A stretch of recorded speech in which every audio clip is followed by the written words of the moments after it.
Assalamualaikum warahmatullahi wabarakatuh. Perkenalkan, nama saya Angga Maulana, absen 3. Kali ini saya akan membahas tentang asesmen. Yang pertama ini ada soal cerpen. Anak tukang cukur itu mau menikah, nasibnya baik. Dia mendapat jodoh seorang pegawai negeri. Siapa mengira anak si tukang cukur bisa mendapat jodohnya seorang pegawai kantoran. Dengan nasib anaknya itu dapat disembuhkan bahwa perasaan tukang cukur adalah senang.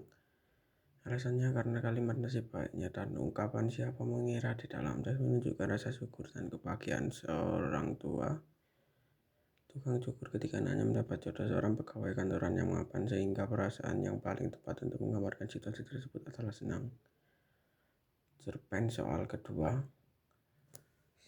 Menintik air mata anak sunatan itu ketika jarum bius yang pertama menusuk kulit yang segera dipotong lambat-lambat. Obat bius yang didesakkan dokter spesialis dari dalam tabung injeksi mengembung di sana, dan anak sunatan itu menggigit bibir bawahnya mencoba menahan sakitnya. Matanya terpejam sambil terus berdoa menghadap rahmatnya. Refleksi dari cuplikan cerpen tersebut adalah kesabaran diperlukan dalam mengatasi penderitaan rasa sakit. Alasannya, fokus utamanya untuk menceritakan perjuangan seorang anak yang sedang menahan rasa sakit luar biasa saat disuntik bius untuk sunatan. Lalu cerpen yang soal ketiga. Kades mengulangi kata-katanya di saat digelar rapat LKMD di balai desa. Dia terus nyerocos ketika sesepuh desa mulai temakan omongannya sebelum sampai ke kampung hilir. Seharusnya desa kita dulu yang diterangi listrik. Kenyataannya kita cuma bisa gigit jari. Camat baru itu jelas-jelas ada main dengan oknum PLN. Karena ucapan kades itulah warga desa sepakat untuk berunjuk rasa ke kecamatan. Saat bergegas menuju kantor kecamatan, orang-orang desa itu sempat pula berdiskusi. Istilah populer untuk sikap dan pernyataan kades itu adalah memprovokasi. Alasannya karena kades melontarkan tuduhan negatif yang belum tentu benar tanpa bukti yang jelas kepada pihak lain. Dengan kalimat camat baru itu jelas ada main dengan oknum pihak lain. Kemudian ada soal puisi. Nyanyi aku Tuhanku dalam lautan kasihmu, Tuhan bawalah aku meninggi ke langit rohani. Penggalan puisi di atas menginformasikan tentang ekspresi kegelisahan dan kerinduan penyair untuk bertemu Sang Khalik. Alasan utamanya adalah karena pemohonan penyair pada kalimat Tuhan bawalah aku meninggi ke langit rohani secara simbolis menggambarkan keinginan atau kerinduan jiwa yang mendalam untuk melepaskan diri dari urusan duniawi agar bisa sedekat mungkin bertemu dengan Sang Khalik. Kemudian ada puisi soal kedua. Dalam kebun di tanah airku tumbuh sekuntum bunga teratai tersembunyi, kembang indah bermain tidak terlihat orang yang lalu akarnya tumbuh di hati dunia. Daun berseri Laksmi mengarang biarpun ia diabaikan orang, seroja kembang gemilang mulih. Teratai yang dimaksud dalam puisi itu adalah C. Orang mulia. Alasannya larik biarpun ia diabaikan orang, seroja kembang gemilang mulai menggunakan bunga teratai seroja sebagai personifikasi atau simbol dari sosok manusia bersifat mulia yang tepat berbuat baik, indah dan bermanfaat bagi dunia. Akarnya tumbuh di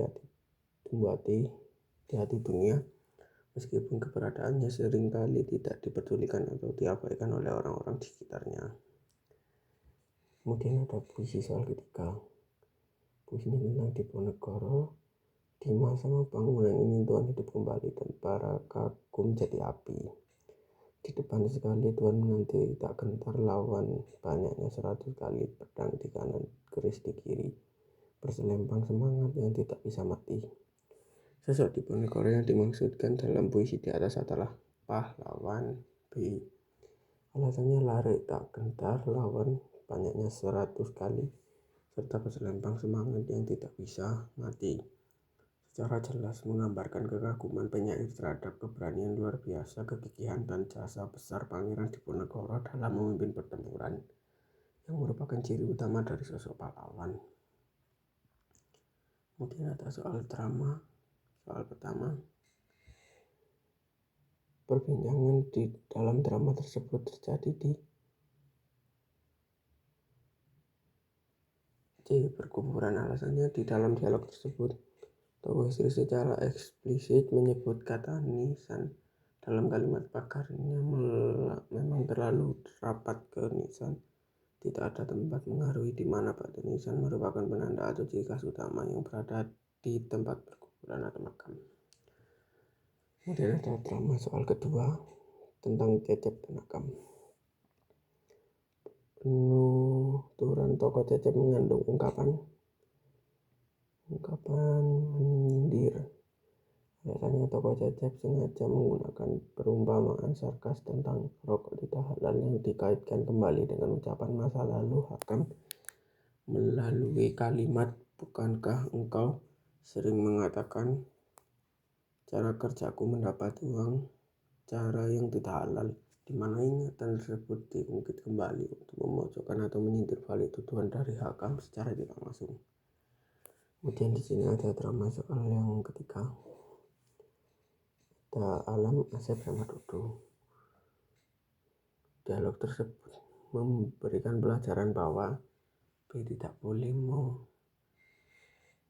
menyalahkan pihak tertentu saja ketika terjadi sebuah musibah. Alasannya, pesan moral atau pelajaran dalam dialog tersebut tersampaikan secara langsung memulai ucapan tokoh.